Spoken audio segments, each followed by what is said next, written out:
కంటి చూపు లేదు. ఆ పాప 11 ఎత్తులు బియ్యం బాగా అయినాక అన్నదానం చేయాలి. 11 ఎత్తులు బియ్యం ఆ పాప తూకం.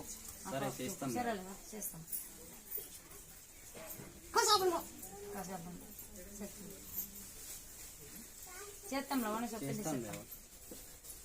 నీ చేసేసిన పని చేస్తాం. నువ్వు చెప్పిన చేసేస్తాం. పిలిచింది 101 రోజు మీరు తొలిసి రండి. సరే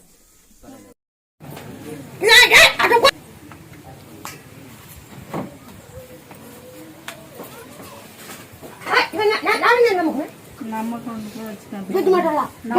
పైన తల్లి వచ్చినా మేము సెల్లులో చూసి నిన్న వారం వచ్చినాము. నమ్మకంతో వచ్చినాము. అంత లెక్కలే తిరిగి నీ కాటికి మేము చూసి మాకు తెలియక వచ్చినాం.